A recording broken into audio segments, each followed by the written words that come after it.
Ya bani Adam, la yaftinannakumus syaitanu kama akhraja abawaykum minal jannah. Turun ayat. Ya. Mereka setelah bertemu sadar, ini kita pernah salah, nggak boleh terulang kesalahan yang sama. Karena kalau salah dengan Allah pasti jauh dari rahmatnya. Tadinya enak di surga tinggal makan, sekarang mencari. Di poinnya, orang yang menjauh dari Allah, melanggar perintah Allah, pasti akan menjauh dari nikmat. Jelas sampai sini?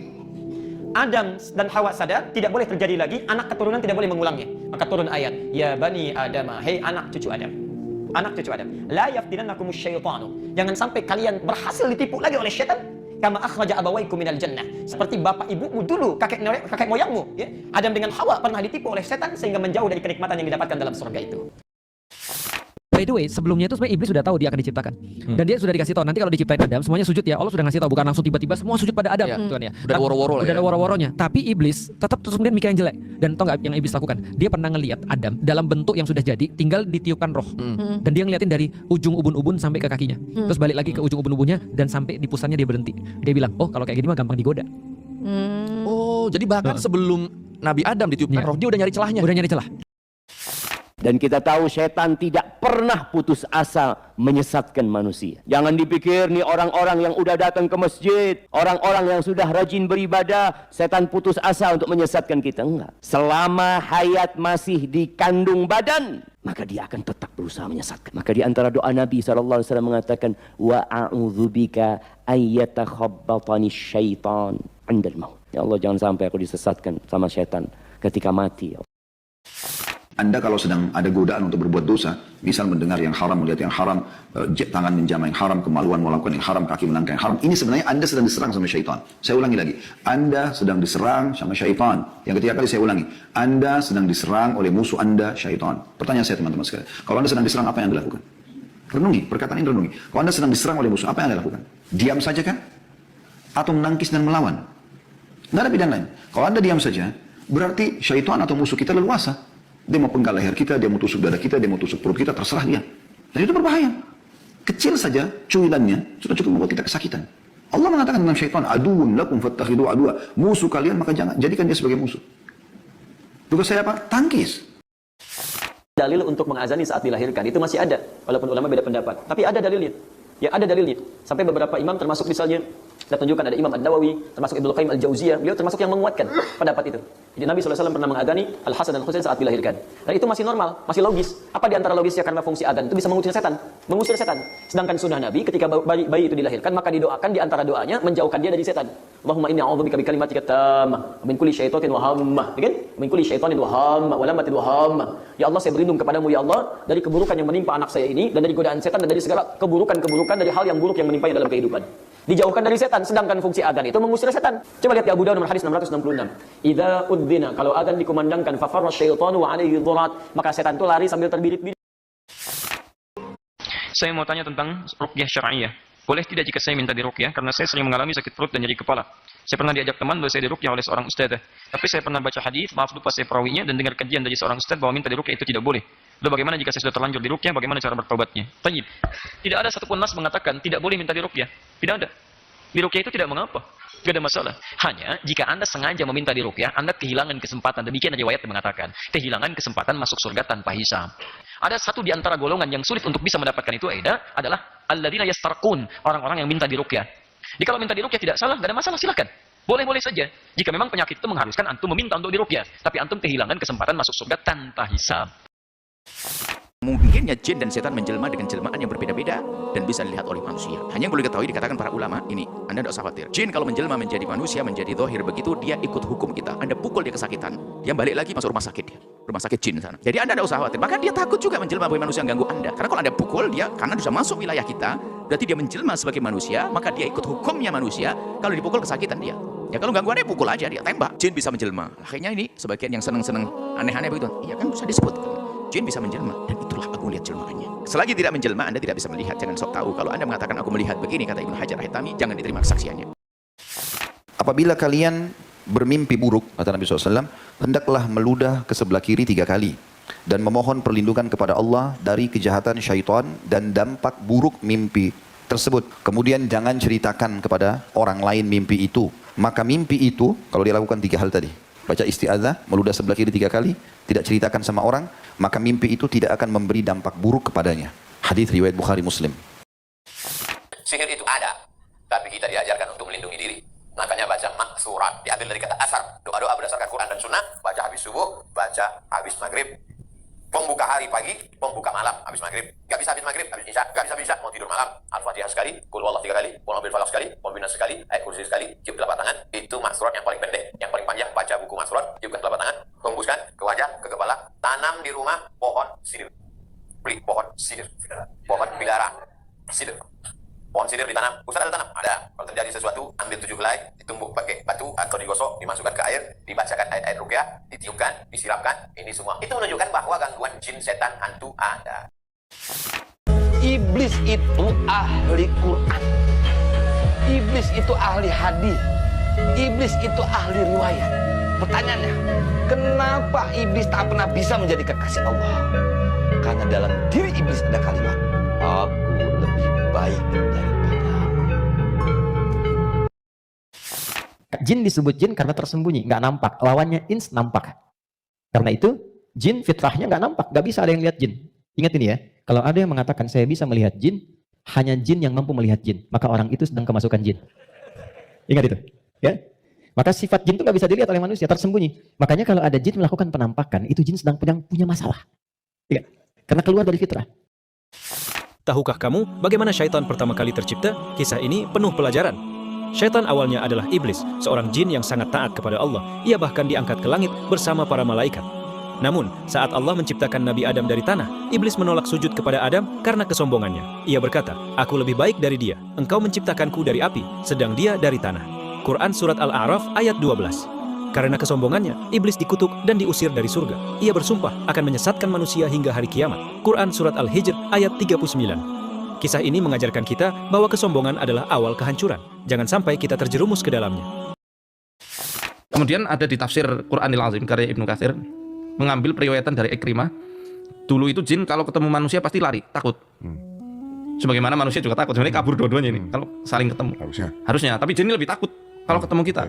Dari kecil diajarin kalau lewat tempat angker misi-misi dulu kan begitu kan? Ya, sebenarnya sih nggak perlu kayak gitu. Iya, ini kalau yang muslim ya, iya. Kita bicara dari konteks muslim lah. Kalau masuk ke tempat yang dinilai angker ya ada doanya. A'udzu bikalimatillahi tammati min syarri ma khalaq 3 kali. Ya. Siapa yang baca ini dia nggak akan digoda oleh apapun. Ya bukan misi-misi bukan gitu kan? Jangan. Kalau kayak gitu nanti mereka tambah GR. Iya benar. Semakin diakui keberadaannya. Iya. Nanti mereka akan memaksa manusia untuk terus-menerus takut sama mereka. Iya, Anda aja permisi sama saya gitu kan. Iya benar. Lebih baik bawa senter. Isi khutbah iblis kepada manusia di neraka pada hari kiamat dilakukan setelah proses penghitungan hisab selesai. Pada saat itu manusia terbagi 2 kelompok. Allah Subhanahu wa Ta'ala memasukkan orang-orang beriman dan beramal soleh ke dalam surga, sedangkan orang-orang kafir dimasukkan ke dalam neraka. Selesai hisab itu, iblis berpidato di hadapan kelompok penghuni neraka.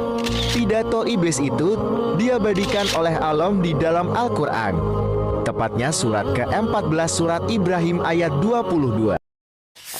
Baca ayat-ayat perlindungan. Ya, ayat-ayat perlindungan itu pertama ada yang wujudnya surah Al-Fatihah. Ya, ini untuk melatih kemantapan jiwa dari gangguan-gangguan was-was jin. Menurut Imam Mujahid yang dikutip oleh Syekh Abdul Rauf Al-Manawi, iblis memiliki keturunan dan prajurit yang terstruktur dengan rapi, yang masing-masing memiliki tugasnya sendiri. Sabru, bertugas dalam segala bentuk cobaan yang menimpa manusia. Awar, bertugas dalam bidang tindak asusila. Saud, bertugas meracuni berita dengan kedustaan. Dasim, bertugas merusak keharmonisan rumah tangga pasangan suami istri. Jalanbur, bertugas untuk mempengaruhi pebisnis di pasar agar melakukan penipuan dan kecurangan. Walhan, bertugas untuk mengganggu urusan bersuci manusia. Khanjab, bertugas untuk mengganggu sholat manusia. Jangan heran ketika orang diruqyah, kenapa kebanyakan kerasukan. Sering lihat kan? Diruqyah, katanya Al-Quran, kenapa malah mengundang jin? Nah, orang yang nggak paham kadang seperti itu. Katanya sunnah, kenapa malah mengundang setan? Itu bukan mengundang setan. Itu setan yang ada di dalam tubuh, yang tidak akan pernah membiarkan korbannya, si manusianya, mendapatkan manfaat dari Al-Quran. Bagaimana cara memagari rumah agar terhindar dari mara bahaya dan kejahatan dari jin, setan, dan manusia?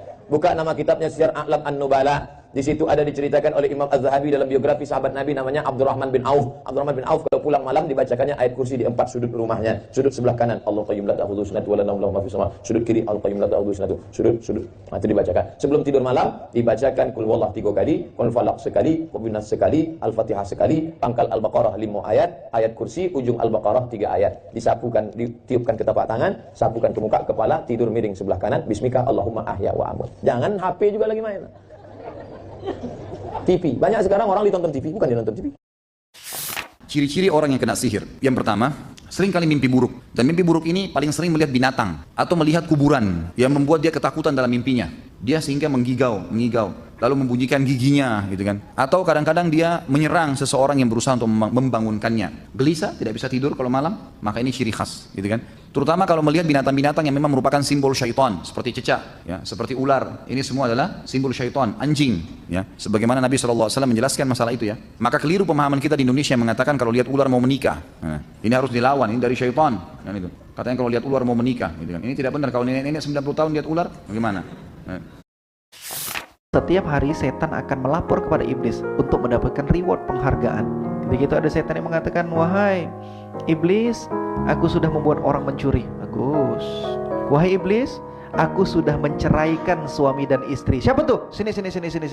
Naik ke panggung, dikasih reward. Karena tugas setan adalah menceraikan suami dan istri. Itu goals utama mereka. Yufarriquna bainal mar'i wa zawji. Menceraikan manusia itu goals utama mereka. Menceraikan suami istri. Dan mereka akan dapat penghargaan dari iblis. Membuat emak sama anak berkelahi. Oh, itu goals mereka tuh. Membuat adik-beradik kelahi. Membuat kita bercerai-berai.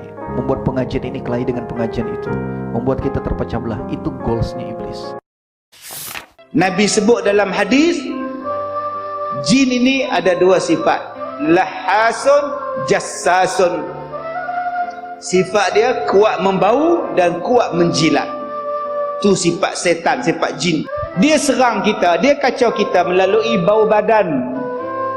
Sebab tu orang tua-tua dulu kata kalau kita nak hilangkan gangguan, mandi 5, lama-lama bau badan kita hilang. Bila bau badan kita hilang, dia hilang memori dia. Dia tak kenal dah. Hari itu masam sikit, ni bau limau pula dia tak. Kak singgah nasi kandar, makan gulai. Basuh sikit-sikit sudah, jangan basuh banyak-banyak dengan sabun, tak payah. Biar ada bau. Agak-agak malam ni apa benda mai? Dia mai, dia tindih kita. Dia mai. Sebab tu Nabi kata jangan marah dia. Hang yang panggil dia mai, sebab tangan kita masih berbau makanan bila kita nak tidur. Selama hayat dikandung badan, selama jantung masih berdetak, selama nafas masih berhembus, selama darah masih mengalir, setan terus berbisik. Alladzi yuwaswisu fi sudurin nas minal jinnati. Kapan setan berhenti? Kabarnya setan udah pensiun Pak Ustaz? Belum.